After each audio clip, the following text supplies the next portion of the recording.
নমস্কার বন্ধুরা, সাইরিস কিচেনে আপনাদের সবাইকে স্বাগত। আজকে আবার একটা নতুন রেসিপি নিয়ে এসেছি। আজকের রেসিপি হচ্ছে স্কোয়াশের তরকারি। এই রেসিপিটা করতে কি কি উপকরণ লাগছে চলুন দেখে নিই।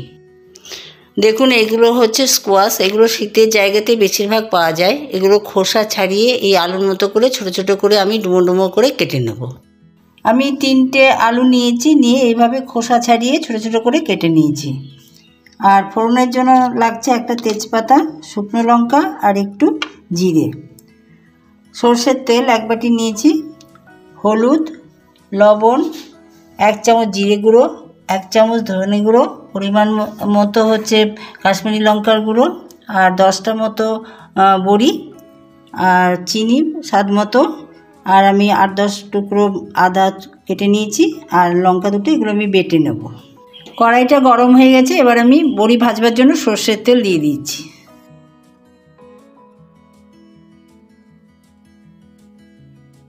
বড়িগুলো আমি ছেড়ে দিচ্ছি। একটু লাল করে ভেজে নেব।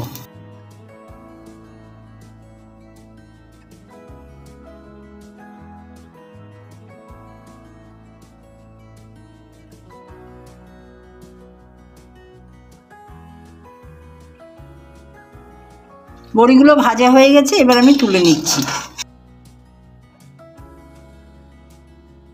বড়ি ভাজা তেল আছে খানিকটা, আমি আরেকটু সর্ষের তেল দিয়ে দিচ্ছি ফোড়নের জন্য। প্রথমে আমি তেজপাতাটা দিয়ে দিচ্ছি, তারপরে শুকনো লঙ্কা দিচ্ছি। এটা একটু ভাজা হলে জিরে ফোড়নটা দিয়ে দেব।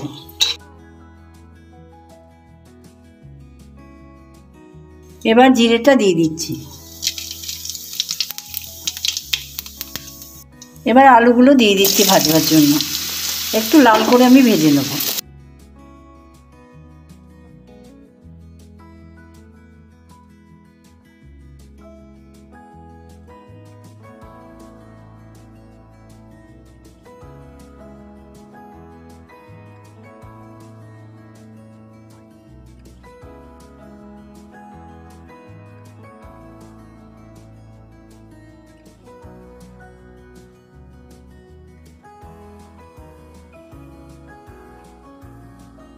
আলুগুলো ভাজা হয়ে গেছে, এবার স্কোয়াশগুলো আমি দিয়ে দিচ্ছি।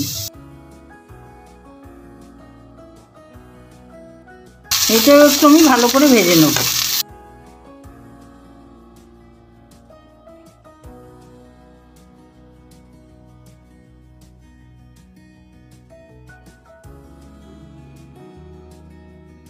এবার আমি 1/2 চামচ হলুদ গুঁড়ো দিয়ে দিচ্ছি, আর 1/2 চামচ লবণ দিয়ে দিচ্ছি।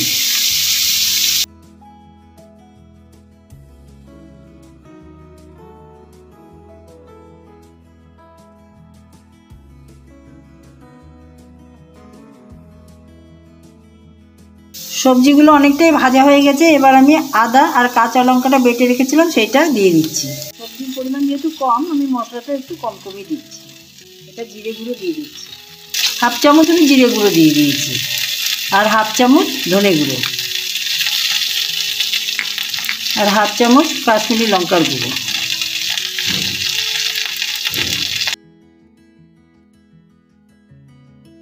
আর একটু আমি সর্ষের তেল দিয়ে দিচ্ছি। একটু মশলাটাকে ভালো করে কষিয়ে নেব।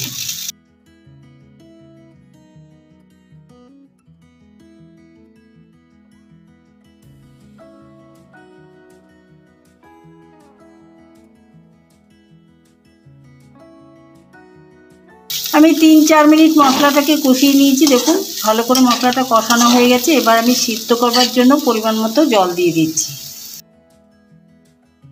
এটা একটু গা মাখা ঝোল হবে।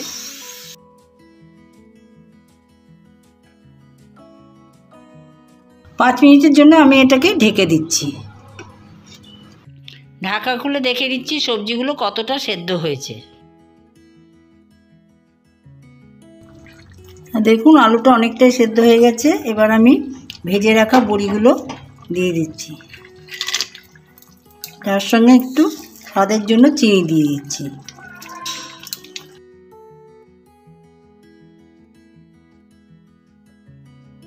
একটু ফুটলে আর বড়িটা আরেকটু সেদ্ধ হলে তখন আমি নামিয়ে নেব।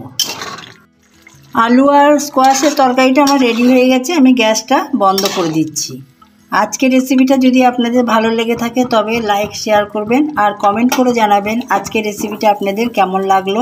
সাবস্ক্রাইব করে পাশে থাকবেন। আজকের ভিডিওটা আমি এখানেই শেষ করছি। অন্যদিন অন্য কোনো রেসিপি নিয়ে আসবো।